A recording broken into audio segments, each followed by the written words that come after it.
Assista agora mais uma entrevista do site Espiritismo BH. Para este programa, nós tivemos a satisfação de contar com Lucrécia Vale, que veio aqui ao Espiritismo BH, ela que é voluntária do Hospital Espírita André Luiz em Belo Horizonte e tem uma experiência na evangelização dos pacientes do hospital. Tudo bem, Lucrécia?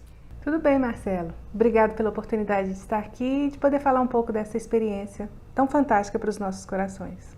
Lucrécia, que tipo de enfermidade faz parte do tratamento pelo Hospital Espírita André Luiz? Vou responder aqui como leigo, porque sou voluntária e não sou da área de saúde. O Hospital Espírita André Luiz é uma instituição filantrópica que trabalha, que atende com a especialidade de transtorno mental e dependência química. E por que se recomenda a evangelização dos pacientes como parte do seu tratamento? O Hospital Espírita André Luiz, ele tem como uma visão de tratamento enxergar o homem como ser integral. E quando nós pensamos no homem como um ser integral, é preciso cuidar de cada uma dessas partes. Os fármacos, as psicoterapias, as várias abordagens que a ciência, a medicina oferece, são extremamente importantes para o corpo, mas não podemos esquecer desse espírito que habita esse corpo. E aí, nesse caso, a assistência espiritual, ela chega com profundidade.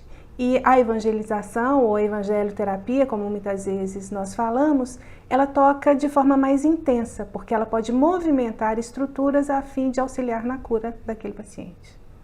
Lucrécia, o que motivou o desenvolvimento de uma metodologia específica para a evangelização dos pacientes e quando que isso iniciou?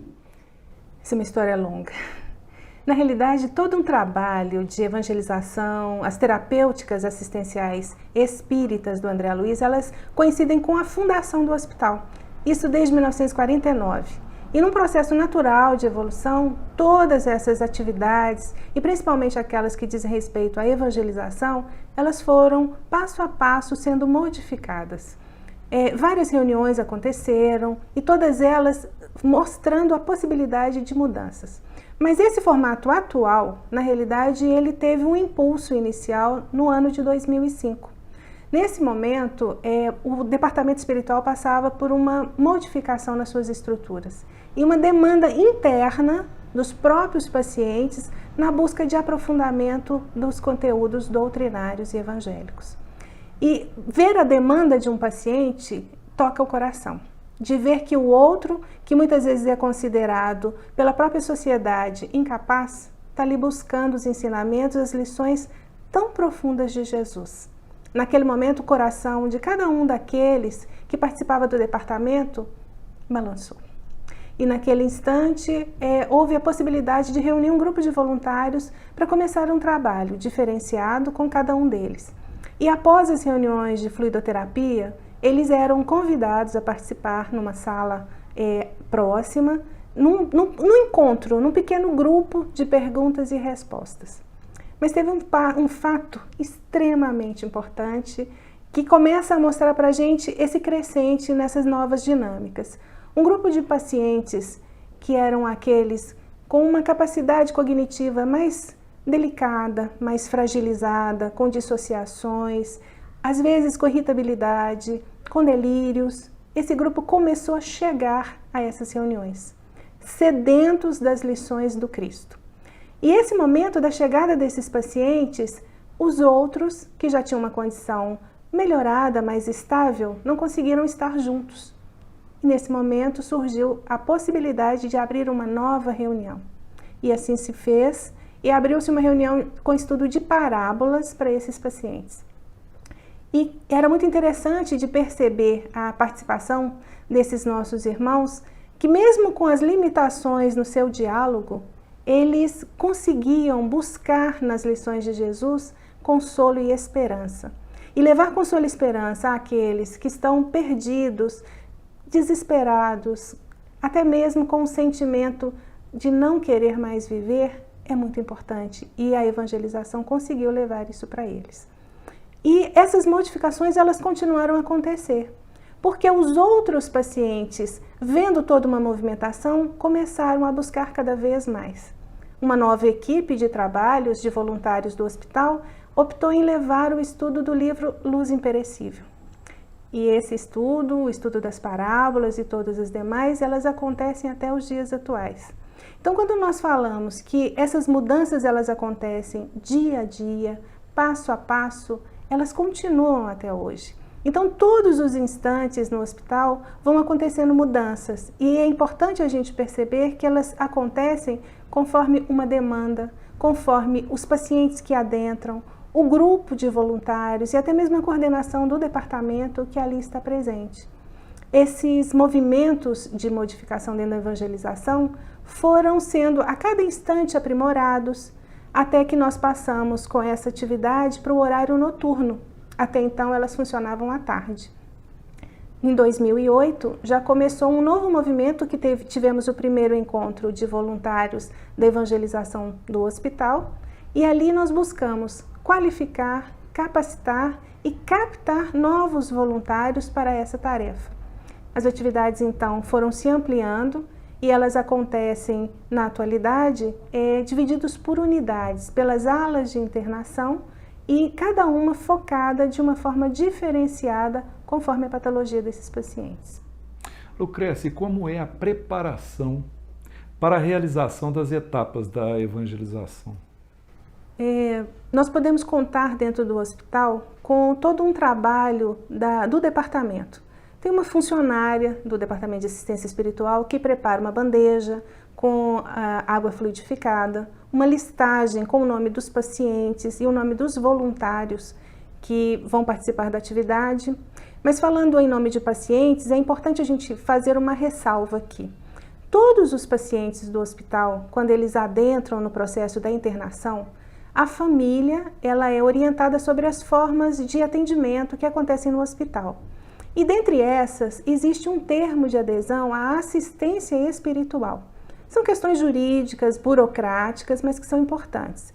Então, a família que deseja que o seu ente querido participe dessas atividades, ele tem que assinar esse termo e nós temos que estar cientes dessas informações para poder lidar com isso. A coordenadora do departamento, ela vai visitar cada um dos pacientes que chega para saber das suas demandas, das suas necessidades, oferecer as lições, as informações que o departamento oferece. Então, nós vamos ter nessa listagem o nome daqueles que podem participar, embora sabemos que a espiritualidade atende a todos, né? Nós seguimos apenas as questões humanas e materiais. E as equipes, elas vão chegando à noite com alguns momentos de antecedência para poder se preparar, para poder se harmonizar, lembrando que a evangelização é num hospital psiquiátrico. O clima já é diferenciado, né? As próprias vibrações, o comportamento de alguns desses nossos irmãos. Então é necessário estabilizar a nossa condição íntima, buscar a nossa ligação com Jesus e com os benfeitores. Então normalmente a equipe faz uma prece, tem alguns que levam violão, ocorre aquela harmonização. Logo a seguir eles vão descer para as unidades, esse é um dos diferenciais, porque atualmente a evangelização ela é feita nas alas. Então, os voluntários eles vão descer para cada unidade de internação para convidar os pacientes a participarem das atividades. Aqueles pacientes que estão numa condição mais estabilizada, eles saem da ala e vão para uma sala, que é a sala de musicoterapia. Durante o dia, ela é utilizada para as atividades terapêuticas do próprio hospital e à noite elas são usadas para o departamento espiritual. Os pacientes são levados para essa sala, acomodados, e ali é que é desenvolvido todo um trabalho. Aqueles pacientes que estão numa condição em crise, numa dificuldade maior, a atividade é realizada dentro da unidade de internação. E é muito interessante esse momento porque, além da higienização psíquica de cada um daqueles que ali se encontram, existe a higienização da unidade. É como se nós estivéssemos descendo aquela ala para um evangelho no lar. Então, todo o clima daquela unidade é favorecido pelas lições tão profundas de Jesus e que a doutrina nos oferece. Há diferença no método de evangelização para os pacientes internos e aqueles que estão no regime de hospital-dia? Algumas pequenas diferenças acontecem até mesmo entre os pacientes internos. Essas diferenças a gente precisa lembrar até das orientações e das lições que Jesus traz. Quando ele mostra a sua didática, ele sabia a quem ele falava, como ele falava e o que falava cada um.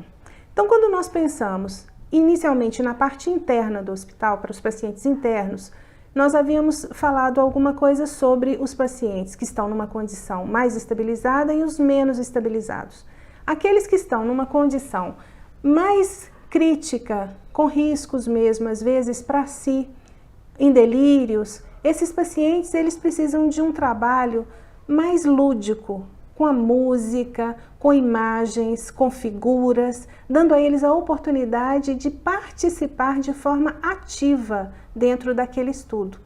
Já aqueles outros pacientes que estão numa condição mais harmônica e mais estabilizada dentro de um quadro da psiquiatria, eles têm uma participação mais intensiva com perguntas, trazendo questões do dia a dia, buscando respostas acerca até mesmo da própria enfermidade, os porquês estar naquela condição, o que fazer para melhorar. Então, a busca de informações por esses pacientes ela é muito mais intensa, mesmo aqueles que às vezes se encontram num processo depressivo profundo. E os voluntários que participam desse grupo, é importante frisar que não é palestra. São grupos operativos onde existe e possibilita a participação de forma mais intensa de cada um daqueles que ali se encontram. Então, a busca por respostas e a interação, além de podermos perceber que eles levam conhecimento. Muita gente acha que eles não têm essa capacidade, mas muitos deles têm uma bagagem muito grande, tanto de evangelho, quanto de doutrina e de experiência de vida. Você está querendo dizer que eles recebem, mas também doam alguma coisa? Sim. Esse papel é importantíssimo de ser visualizado para o evangelizador ali dentro do hospital.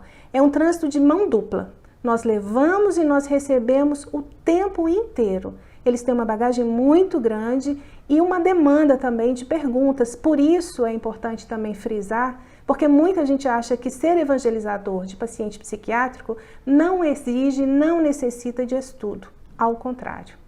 Nós precisamos buscar uma bagagem teórica, evangélica, doutrinária, para poder sustentar todo um trabalho. E é claro, não podemos esquecer do consolo, da esperança que a doutrina oferece, do amor e da fraternidade para com cada um daqueles que ali se encontram.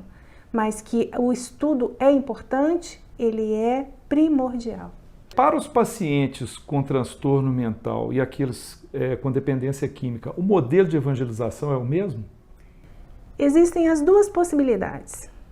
A evangelização do hospital, ela traz a oportunidade do estudo de pérolas de Jesus, que são versículos do Novo Testamento, o estudo das parábolas, algumas escolhidas de maneira que elas possam levar sempre consolo, o temático, que trata muito de questões morais e alguns princípios da doutrina, o livro Luz Imperecível, que é estudado também lá dentro do hospital e pode ser estudado tanto com dependentes químicos quanto com os pacientes com transtorno mental. Mas, na atualidade, a turma dos pacientes da dependência química, os pacientes da dependência química, eles têm tido a oportunidade de vivenciar um programa que foi adaptado para o hospital, que é o programa Renascer. É um programa para dependências que foi adaptado numa redução, para se ter uma ideia, de 188 reuniões, foram sintetizadas para 15 reuniões. E eles têm a oportunidade ali de trabalhar com técnicas de abstinência e com o que nós trabalhamos dentro do campo da evangelização de forma mais intensa, que é o roteiro de autotransformação e também um planejamento de vida. Então são várias dinâmicas, é de uma forma através da vivência que esses preceitos do Cristo são levados a esses pacientes. Lucrécia, quando você fala que o programa Renascer trouxe uma redução de 188 reuniões para 15, explica o que foi uma otimização, em que sentido que aconteceu isso? O tempo de aplicação desse programa, que já acontecia na Fraternidade Luiz Sérgio, ele é muito extenso. E o período de internação dos pacientes para desintoxicação é um período curto. Então precisava fazer uma adequação de maneira que eles pudessem ser sensibilizados e a partir do momento que eles saíssem do hospital, eles poderiam dar continuidade, seja num hospital dia, que também existe no André Luiz, que é o CETAS, onde é tratado através do regime de hospital-dia aqueles pacientes com dependência química. Nesse hospital-dia, eles vão vivenciar também, dentre as várias oportunidades terapêuticas que o hospital oferece, também o programa Renascer, nesse modelo das 15 reuniões, mas também, numa segunda etapa, o modelo completo, como ele acontece na casa de Luiz Sérgio. Mas os pacientes, tanto da dependência química, da unidade Novos Passos, quanto os dos CETAS, eles também recebem a evangelização nos moldes tradicionais, vamos dizer assim, que acontecem dentro do hospital. Como é que é a participação dos familiares desses pacientes? As atividades do André Luiz, elas são focadas para os internos. E então, nesse momento, aqueles familiares que acompanham os pacientes, eles podem participar das atividades se desejarem. E tem as reuniões públicas, que são abertas à comunidade. Existem reuniões públicas nas quartas e domingos no André Luiz, às 19h30. Após essas reuniões, tem as aplicações de passe oferecidas a todos eles. Então, a família é convidada a participar também dessas reuniões. É importante a gente lembrar uma questão aqui, muita gente não sabe, mas o André Luiz tem também evangelização infantil, que acolhe os filhos dos voluntários, filhos de pessoas da comunidade que participam também dessas reuniões públicas, e às vezes até mesmo de funcionários que vão participar ali conosco. Então, todo esse trabalho, a família, ela é convidada a participar. Mas o fato de ser à noite, de ser distante, muitas vezes ela não está conosco, mas elas têm as suas religiões, elas buscam o encontro com Jesus em outras formas, mas estão sempre, de alguma forma, vinculadas ao trabalho, no auxílio, sabendo que fazem parte de todo um processo. Você havia perguntado da diferença sobre o atendimento do transtorno mental e da dependência química no campo da evangelização. Existe uma outra diferença também que aconteceu dentro do hospital, que foi o formato de um hospital-dia, onde nós tratávamos através da evangelização esses pacientes, fazendo um modelo diferenciado de vivência, que foi uma proposta nova. Por isso que nós dissemos que todo o movimento de modificações dentro da evangelização no André Luiz, ela vai caminhando passo a passo, sendo construída a cada momento de modificação. No ano de 2010, foi inaugurado um núcleo de permanência dia para tratamento de transtornos mentais. E todas as atividades oferecidas a esse público, tratamento médico, tratamento psiquiátrico, psicológico, todas as abordagens somavam-se também, como todas as atividades do André Luiz, à assistência espiritual. E com esse grupo, o modelo diferenciado foi exatamente na utilização de questões muito concretas, de utilizar do tema, que foi a opção inicial do nosso trabalho, de falar sobre Jesus, de apresentar Jesus àqueles corações. Então, nós fizemos uma caminhada pelo Novo Testamento, através dos evangelistas, mas fazendo isso de uma forma muito prática. Essa é uma das diferenciações muito intensas que aconteceram ali. Nós começamos, para você ter uma ideia, quando nós buscamos em Lucas, capítulo 2, quando fala do recenseamento, o nosso companheiro de trabalho, que era um cenógrafo, ele foi construindo no isopor histórias bem concretas, cidades, desertos, mostrando de forma muito interativa essa caminhada. E nesse momento, quando nós fazemos um trabalho como esse, muitas pessoas às vezes olham como se fosse uma evangelização infantil. Mas esse é o olhar de quem está ali, porque nós podemos enxergar todos esses materiais como questões lúdicas, e é exatamente o que nós fazíamos. Então, era uma associação das lições do Evangelho, das lições da doutrina, com o nosso dia a dia, contextualizando. Ilustrando, talvez fique muito mais interessante de se perceber. Nós, nesse primeiro momento, nessa passagem, existia um boneco representando Jesus, um boneco representando Maria, um animal, um burro naquele instante, e o desenvolvimento de toda aquela tarefa, um dos pacientes, ele tocava naqueles animais, naqueles bonecos, naquela estrutura, fazendo uma trajetória. E durante o processo da caminhada, o facilitador, não vou chamar de evangelizador, o facilitador naquele instante começava a questionar: você já parou para pensar na sua trajetória, na sua caminhada até o momento do nascimento de Jesus em você? E era muito interessante porque no momento dessas intervenções, o paciente parava e começava a descrever situações da própria vida. Era como se ele estivesse vivenciando um drama naquele momento do estudo e da contação de histórias. E era interessante porque em alguns momentos dessa caminhada, alguns viravam e diziam assim: eu vou parar porque eu estou cansado. Mas o trabalho sempre foi muito interativo. Outros pacientes que estavam presentes, que já tinham visto outros elementos naquele painel, diziam para eles assim: não para não porque tem um oásis ali à frente. E ele às vezes se estimulava a caminhar exatamente porque sabia que tinha algo de bom a encontrar pela frente. E nesse momento, ele começava a visualizar a possibilidade na própria vida, de estar dando continuidade ao seu processo de caminhada evolutiva, sabendo que pode encontrar algo à frente. Nesses momentos, nós podíamos abordar questões relativas à vida futura. Outros momentos, nessa mesma caminhada, outros pacientes, quando se interagiam com o processo, diziam assim: tem pedras no caminho, não sei se quero caminhar. Outros chegavam e diziam assim: eu te ajudo, vamos comigo, eu te ajudo. E saíam da cadeira e iam juntos tocar naqueles bonecos como se estivessem acompanhando a caminhada uns dos outros. Então todo esse processo fazia com que houvesse uma interiorização de todo um estudo evangélico que estava acontecendo naquele instante.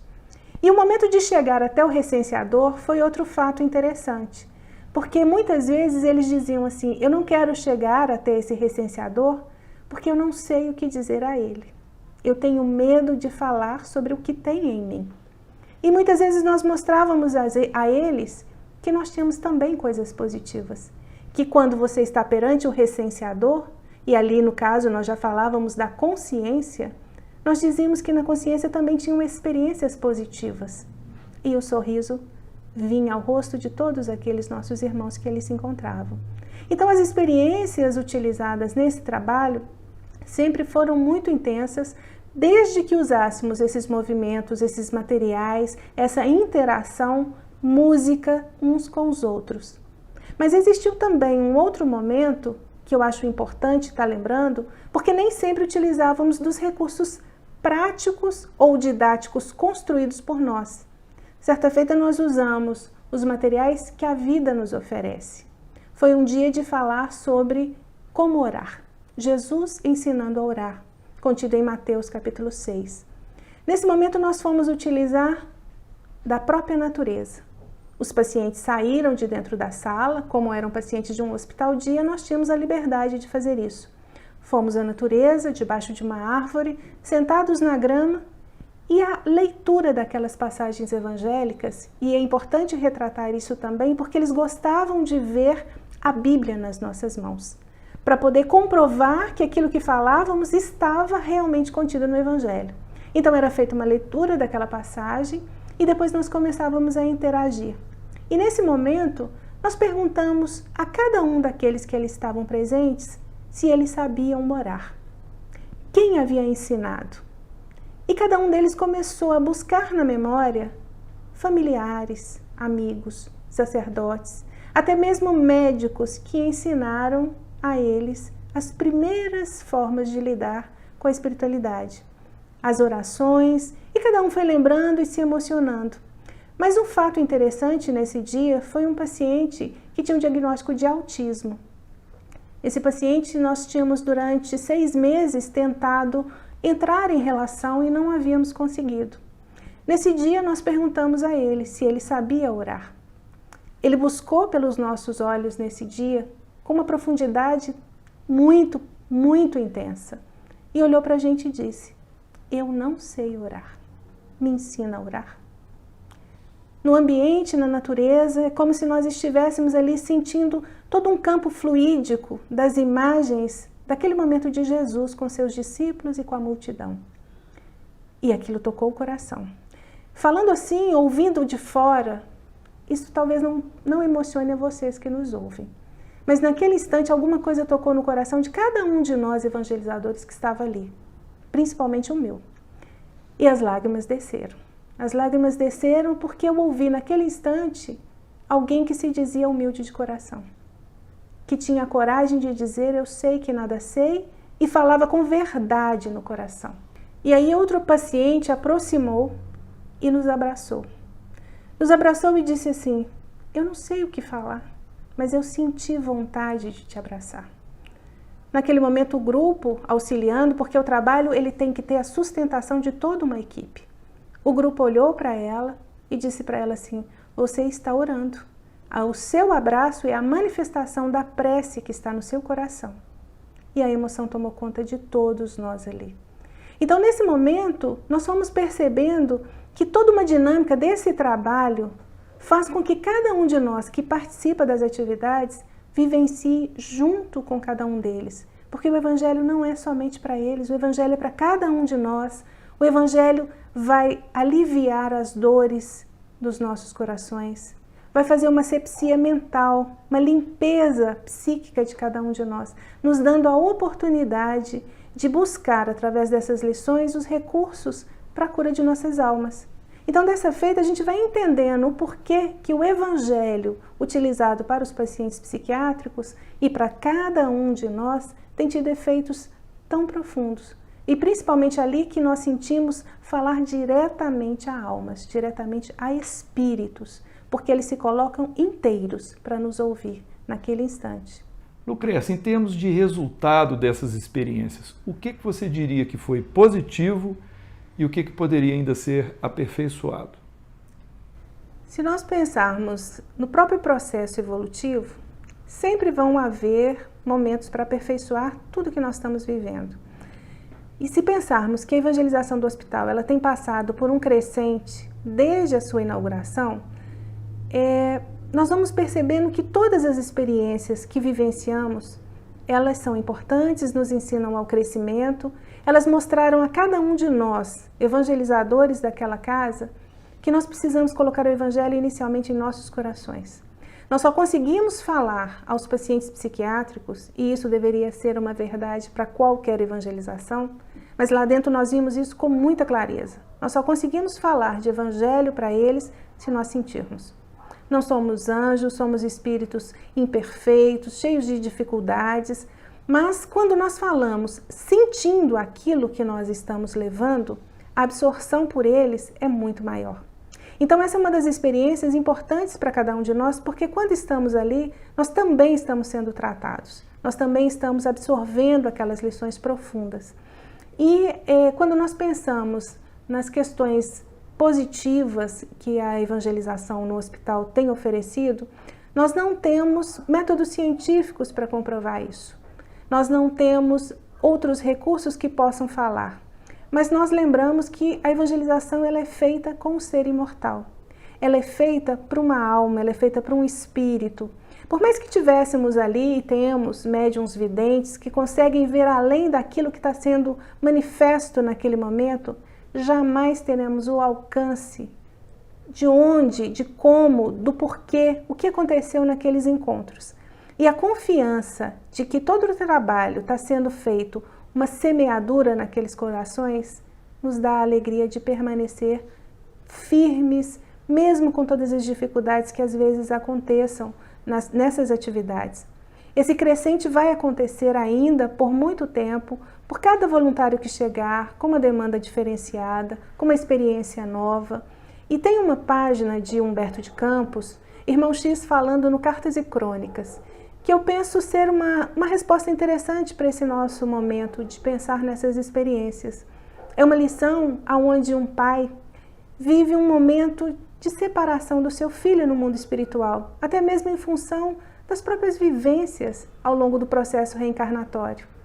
E esse pai, que ama tanto esse filho, vai visitá-lo diariamente nas regiões abismais, levando uma palavra de consolo, uma frase amiga, até mesmo um naco de pão.